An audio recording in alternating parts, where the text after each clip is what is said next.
What's going on, everybody? Making another video today, not too positive. So apparently not a lot of people have been talking about this, at least not a lot of people that I follow. First of all, the new Kingdom Hearts 4 trailer came out, and wow, it looks like Kingdom Hearts Advent Children. Is it a good thing or a bad thing? I don't know. He looks like Noctis, and it looks like Final Fantasy Versus 13 for the 5th time. I was personally happy with Final Fantasy 15. I wasn't ecstatic about it, but I was satisfied with Final Fantasy 15 and the potential that it had. So the fact that Kingdom Hearts is now being turned into Final Fantasy Versus 13 is a little jarring for me, and I'm just not going to talk about it. I'm going to see how the game ends up, because Sora could just be in that secret ending world, and apparently it's Tokyo or something.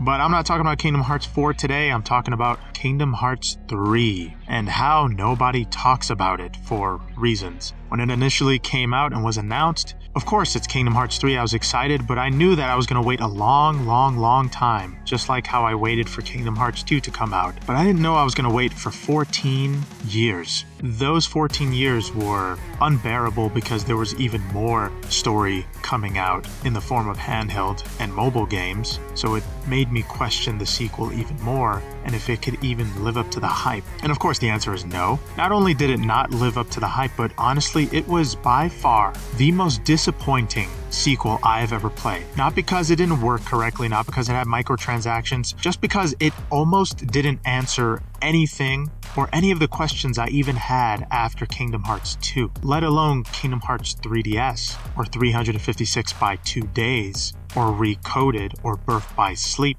It didn't answer any of those questions correctly. Instead, it just used one-liners to solve every problem with each plot device. So yes, the story element, because to solve strongest element in Kingdom Hearts, don't get me wrong, second to the combat, and that was the most disappointing thing about Kingdom Hearts 3. Now, the second most disappointing thing about Kingdom Hearts 3 was the fact that the combat felt downgraded from the 3DS version. How do you make combat feel worse than a 3DS game? In Dream Drop Distance, you can climb on any surface. Every stage was sort of a small sandbox that you could do anything with. But in Kingdom Hearts 3, there were specific walls that you could climb, but some you just couldn't. So it was a little jarring to just go to a wall, expect to do something, but just nothing happens. Sora just looks at it. But instead, every wall that you can climb, every rail that you can go on is highlighted by a gold aura, which is still very distracting if you're just trying to explore naturally. Imagine if you're playing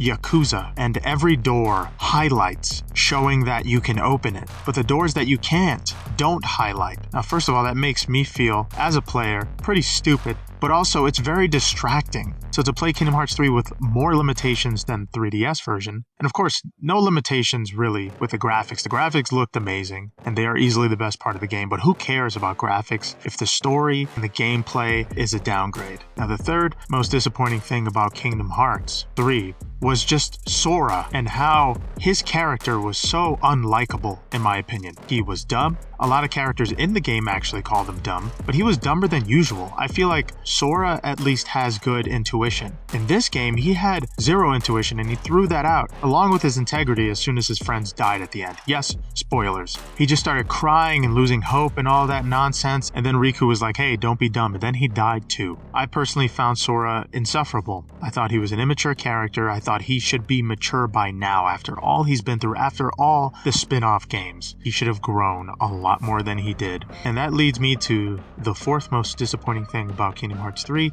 which is the fact that Sora starts off with his base combat after everything he's been through in Kingdom Hearts 2, after how badass he was at the end. All of a sudden, you're just basic Sora. With Kingdom Hearts Dream Drop Distance, he starts off as a badass right away. You can do more things than you ever thought you could from the beginning. In Kingdom Hearts 3, they tell you you can't really do much because your powers were taken away after what happened in 3DS. Oh, sure, fine, I'm Kratos. But the fact they make him so basic, even his other forms are so much more basic than they were in Kingdom Hearts 2. Sora is just not evolved at all in this game. That was the most surprising thing about it, the fact that they just took everything away, which is insane to me. Now, besides that, the last most disappointing thing, which is the fifth, is the fact that they had 0 Final Fantasy games in the base game of Kingdom Hearts 3. Out of all the times we fought Sephiroth and saw so many badass Final Fantasy characters, it just caught me off guard to see that there were no Final Fantasy characters to be found in the story at all. As if the fact that Final Fantasy mixing with Disney all of a sudden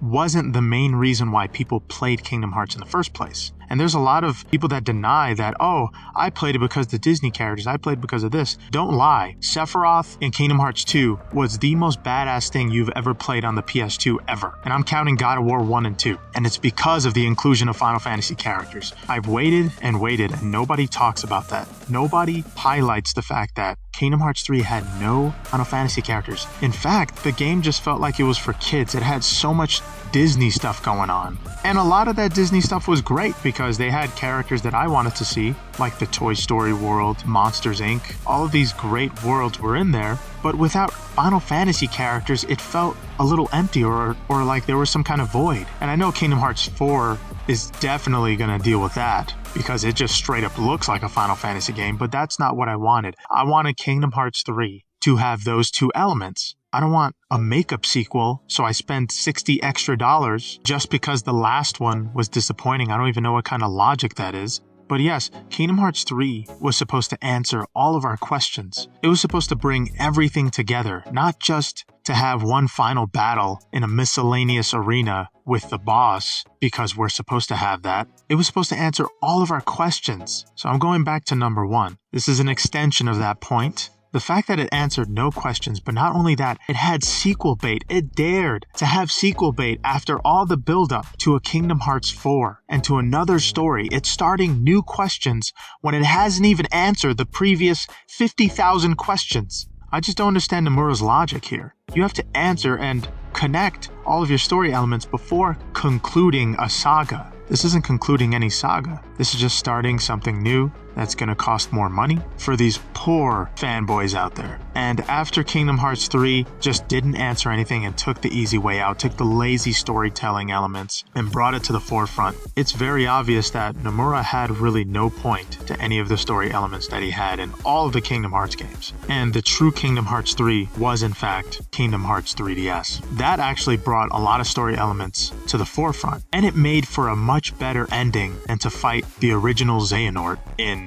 Miscellaneous Arena number 15. The fact that in 3DS you actually fought multiple Xehanorts was incredible. That actually had some validity to it. It actually made me feel like, wow, this just might be the last Kingdom Hearts game. And the fact that you play as Riku and Sora is perfect. It's just like Chain of Memories, and it's a perfect ending to it. So, not only was Kingdom Hearts 3 a huge letdown in my opinion, it wasn't even a great sequel. It wasn't even a definitive end to a saga. 3DS was the definitive end. The fact that you fight all the Xehanorts, except for the original old one, was fine. I think you fought him enough in Birth by Sleep. I don't think we needed to fight him again in Kingdom Hearts 3. And the fact that, oh, killing Xehanort made him reborn. That logic makes no sense. The fact that part 3 happened, you can tell that they were actually done with the story, but of course they needed a third part just to wrap it up. And they didn't want a Half-Life 3 happening. So yeah, Kingdom Hearts 4 is coming out, and it's just clear that they're milking the series, and they're just making it up as they go at this point. And even though I have 20 to 50,000 questions about the story, because it's so convoluted,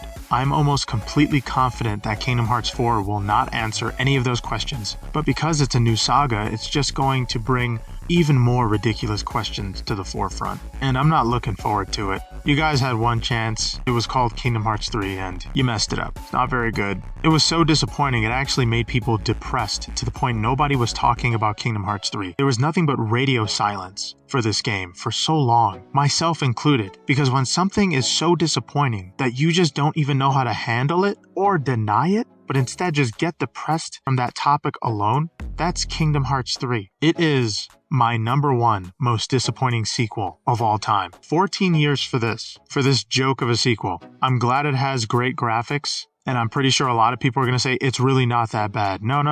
It's not that it's a bad game. It's that considering I waited 14 years for it, it is the most disappointing sequel. But don't worry, Cyberpunk 2077 is still the most disappointing game if you've waited that long for it. But yeah, let me know what you guys think about Kingdom Hearts 3, and let's finally talk about this game. Let's stop ignoring the 20,000 pound elephant in the room. Let's just talk about what you really feel about Kingdom Hearts 3, because personally, I didn't need this sequel, and it seemed like a lot of people out there didn't either. Thank you guys for watching this video. Have a good one.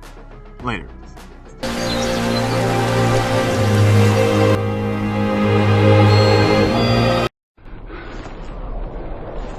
Wait a minute. This isn't my world. Disappoint!